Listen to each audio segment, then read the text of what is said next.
नमस्कार। आज हम एक ऐसी कहानी में गहरे उतर रहे हैं जो सिर्फ इतिहास का हिस्सा नहीं है बल्कि हिम्मत और बदलाव की एक मिसाल है। जी हाँ। हमारे पास नेल्सन मंडेला की आत्मकथा लॉन्ग वॉक टू फ्रीडम, इसके कुछ अंश हैं और हम इन्हीं के जरिए समझने की कोशिश करेंगे कि कैसे एक इंसान मतलब अपने ही देश में जिसे दुय्यम दर्जे का समझा जाता था, वो उठकर उसी देश का निर्माता बना। बिल्कुल। और ये कहानी उन लोगों के लिए खास है जो शायद सोचते हैं कि हालात कभी बदल ही नहीं सकते। सही कहा। तो कहाँ से शुरू होती है कहानी? ये शुरू होती है 1918 में मुएज़ो गांव से। उनका नाम रखा गया था रॉली हलाला। रॉली हलाला, इसका मतलब? हाँ, इसका मतलब होता है शरारती या कह सकते हैं उपद्रवी। शायद ये नाम ही उनके आगे के विद्रोही स्वभाव का एक संकेत था। अच्छा। फिर पिता के गुजरने के बाद उनका पालन पोषण एक शाही परिवार में हुआ। वहां उन्हें अच्छी शिक्षा मिली जिसने उनके अंदर कुछ बड़ा करने की इच्छा जगाई। लेकिन वो जिस माहौल में बड़े हो रहे थे वो आसान तो बिल्कुल नहीं था।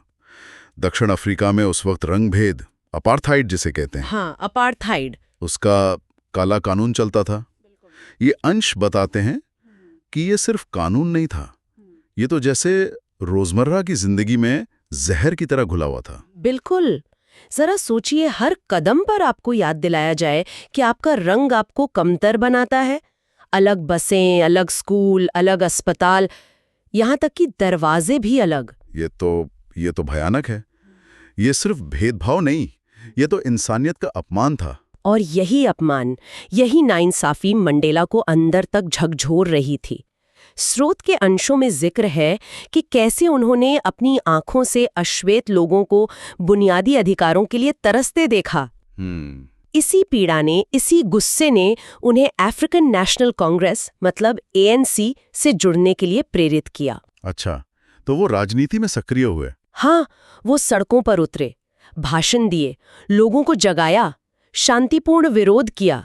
लेकिन उस वक्त की सरकार के लिए तो ये भी बगावत थी।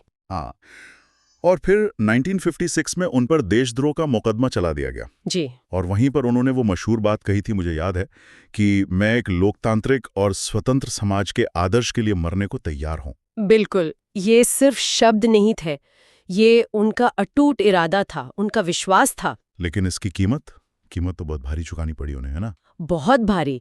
1962 में उन्हें उम्र कैद की सजा हुई। उम्र कैद? हाँ, और अगले 27 साल, सोचिए 27 साल वो रॉबिन आइलैंड की जेल में बीते। 27 साल? जी। स्रोत के अंश उस जेल की मुश्किलों का जिक्र करते हैं। छोटी सी कोठरी, पत्थर तोड़ने जैसा कठोर श्रम और रोज का अपमान। लेकिन यहाँ एक बहुत असाधारण बात दिखती है।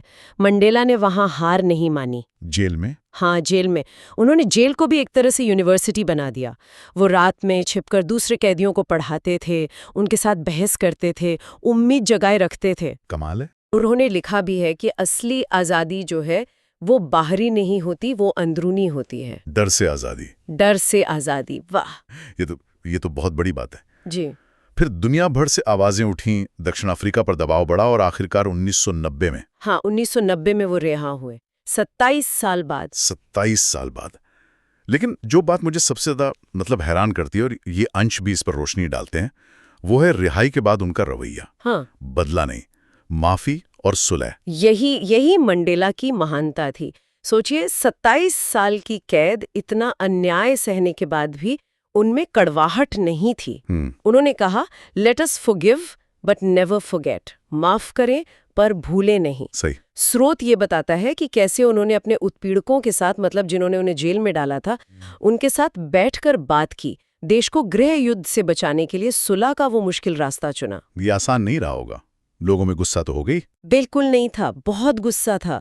लेकिन मंडेला ने दूर तक देखा। उन्होंने समझा कि अगर देश को जोड़ना है तो माफ करना होगा। और इसी सोच, इसी विजन का नतीजा था 1994 का वो ऐतिहासिक चुनाव। जी हाँ, पहली बार दक्षिण अफ्रीका में हर नस्ल के इंसान ने वोट डाला। और नेल्सन मंडेला देश के पहले अश्वेत राष्ट्रपति बने। बिल्कुल। अपनी किताब में वो ये भी लिखते हैं कि ये आज़ादी की लंबी लड़ाई का अंत नहीं था, बल्कि ये तो बस एक पड़ाव था।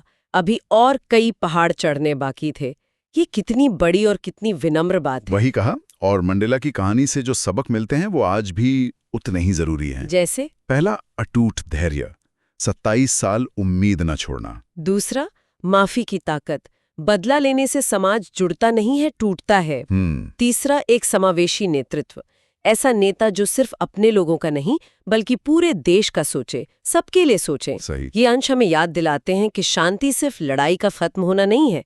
शांति एक सचेत चुनाव है, एक कोशिश है जो लगातार करनी पड़ती है। तो लॉन्ग वॉक टू फ्रीडम के ये अंश सिर्फ एक व्यक्ति की कहानी नहीं है, ये इंसानी जज्बे की, उसकी ताकत का एक प्रमाण है। जी। ये दिखाते हैं कि कैसे मुश्किल से मुश्किल हालात में भी आपकी अंदरूनी ताकत और आपके सही चुनाव से न सिर्फ आप खुद को बल्कि पूरे समाज को बदल सकते हैं। बिल्कुल।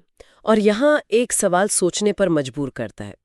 दशकों का अन्याय, इतनी लंबी कैद सहने के बाद नफरत और बदले की भावना को छोड़कर सुलह का रास्ता चुनना, हाँ। क्या ये सिर्फ संघर्ष खत्म करने का एक तरीका था, या फिर क्या ये वाकई में स्थायी शांति की नींव रखने का एकमात्र रास्ता था? मंडेला का ये चुनाव हमें इस पर सोचने को कहता है।